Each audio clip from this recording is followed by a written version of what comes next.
morning. It's my pleasure to welcome those of you who've not been to the Fairfax campus of George Mason University here to our growing campus.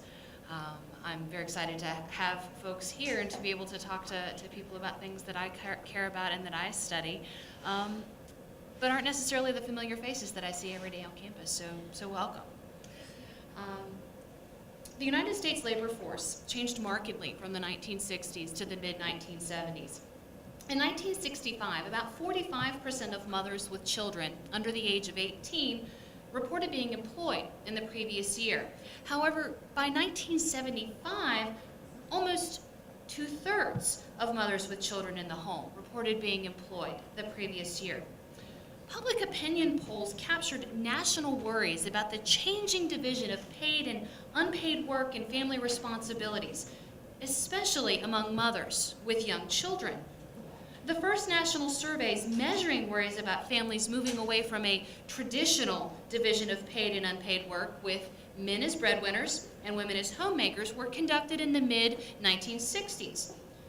The attitudes captured by these surveys, what I term gender ideology, represent individuals' level of support for a division of paid work and family responsibilities based on this notion of separate spheres. Not surprisingly, these early surveys show some hesitation regarding women's paid employment and engagement with the public sphere, especially when they had young children at home. A slim majority of women in 1964 felt that women who worked could have a warm relationship with their children, whereas almost 70% of women held this attitude in the 1970s. By the mid-1990s, the U.S. labor force reflected mothers' continued full and part-time employment. For example, in 1995, 75% of mothers with children under the age of 18 reported being employed the previous year. On average, Americans had become more comfortable with the idea of women, particularly mothers, working at least part-time when their children were young, and were much more comfortable with men sharing household responsibilities. The purpose of this paper is to place these trends into context. By reviewing research on the contemporary construction of gender ideology and its consequences on individuals' decision-making and lived experiences, this paper provides insight into the ways that gender ideology has and will continue to influence American behavior. Specifically, this paper presents an examination of the consequences of gender ideology in a variety of areas where beliefs about gender matter. And this is a way to understand how gender-based roles and behaviors may develop in the 21st century. I conclude by reviewing research on factors that have led to changes in individual gender ideologies over time and discuss the implications of changing ideologies for families in the future. So building on what Dr. Beatty had just given us an overview about. Gender ideology has very real effects on family processes. Here I discuss the research of the effects of gender ideology in 6 general categories of outcomes: fertility and relationship transitions, childcare, division of household labor, marital stability, relationship quality, and work, earnings, and education. Egalitarian individuals tend to live independently longer before cohabiting, wait longer to marry, are older when they have their first children, regardless of whether they're married, as compared to individuals who hold traditional beliefs. A number of studies have shown that more egalitarian fathers tend to spend more time in childcare and related activities. In-depth interviews reveal that these men change their definition of success, noting their relationships with their children as better markers of success than their financial contributions to the household or their business acumen. Even when men change their definitions of success, let's try that again. Okay, so I don't teach with PowerPoint.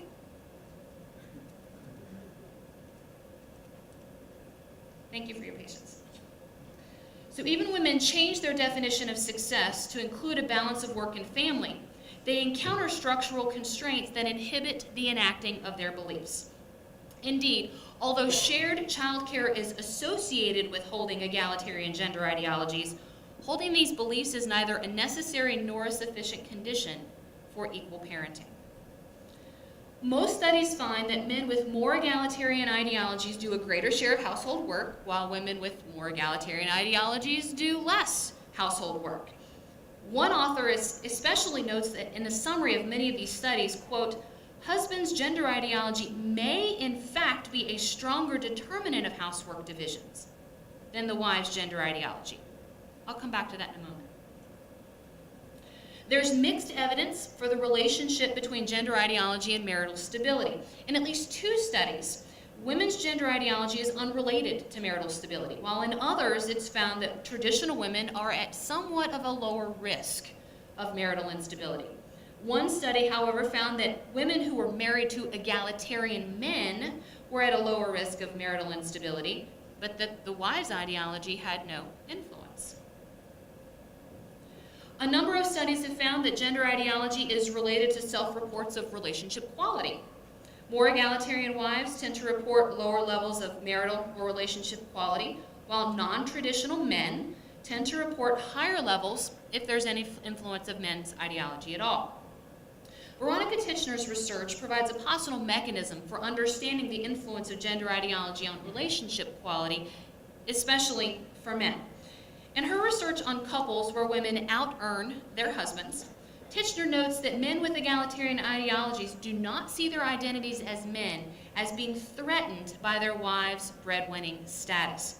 They reframe their work in the relationship as masculine, regardless of whether it is traditionally masculine or not. As such, these egalitarian men are more comfortable with their relationships than are similarly situated traditional men. A variety of studies have examined the relationship of ideology to human capital-related issues of work, earnings, and education. Girls and boys holding more egalitarian ideologies are more likely to aspire to hold a post-secondary degree, but that effect is stronger for girls than for boys. Mothers with a traditional gender ideology tend to have lower earnings. Gender ideology influences paid work hours, months of full-time employment, and hourly earnings of women, but not men. These findings may mean that women, but not men, use gender ideology as a part of their rational planning for balancing their work and family lives. Although a decline in men's breadwinning status is likely to promote more egalitarian attitudes, perhaps due to these changing definitions of success, as I've discussed a moment ago, men's ideologies cannot de-identify breadwinning as a male responsibility without a commensurate shift in workplace organization. Taken together, all of these findings suggest that as women and men embrace egalitarian beliefs about the sharing of paid and unpaid responsibilities in relationships, more egalitarian behavior in relationships tend to follow. Individuals enter into relationships later with more education and income potential, expecting to be equal partners. However, the commensurate expectations for equality may lead to greater scrutiny of the relationship, lower relationship quality, especially among women, and a greater likelihood of relationship termination, especially when the relationship does not live up to those egalitarian expectations. Well, how do individuals come to espouse these egalitarian beliefs in the first place? What are the mechanisms through which they're internalized? Previous research has noted that not only have Americans become more egalitarian over time, but that other social and demographic characteristics tend to predispose the internalization and adoption of gender egalitarian beliefs. Gender ideology is a function of interest-based or exposure-based explanations. Interest-based explanations rely on the interest structures of individuals, that is, your personal goals. When people's interests benefit from gender equality, they're more likely to hold egalitarian gender beliefs. As there is abundant evidence that most people's interests, regardless of gender, would benefit from gender equality, why would someone not hold egalitarian gender beliefs? One answer is that the interest structures of women and men are culturally expected to be different, based upon the hegemonic gender beliefs reifying this notion of polarized gender differences. This expectation then becomes real in its consequences.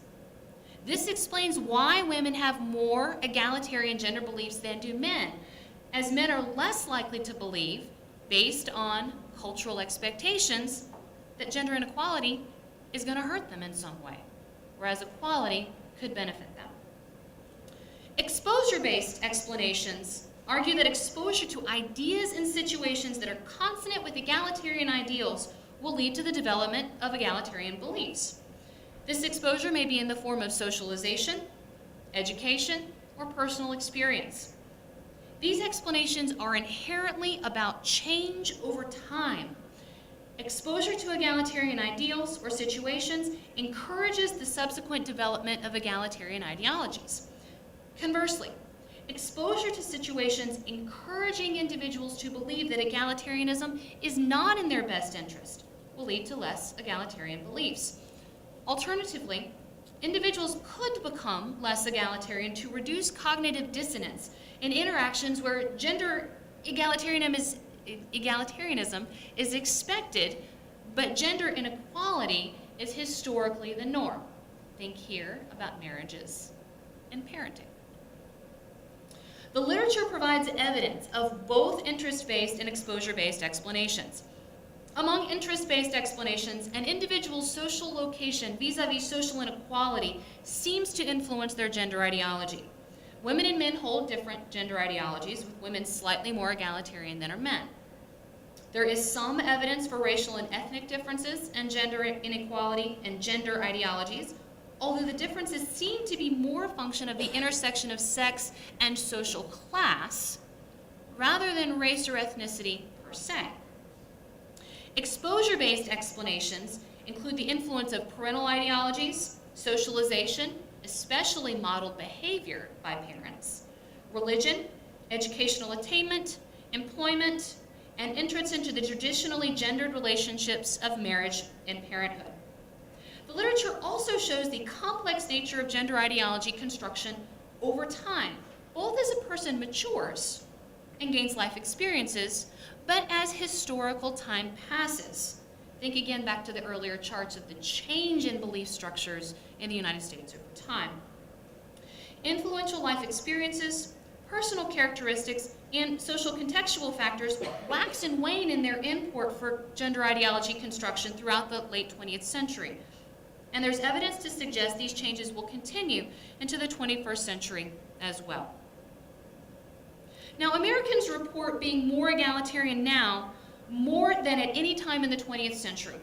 As educational attainment continues to rise, and as more children, especially sons, are raised in households with egalitarian parents, there is little evidence to suggest that the trend toward increased egalitarianism will take a sharp reverse.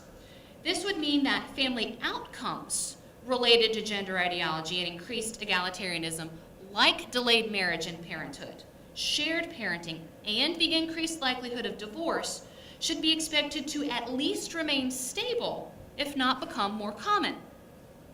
However, the current economic crisis and subsequent massive job losses, especially among men, gives us pause.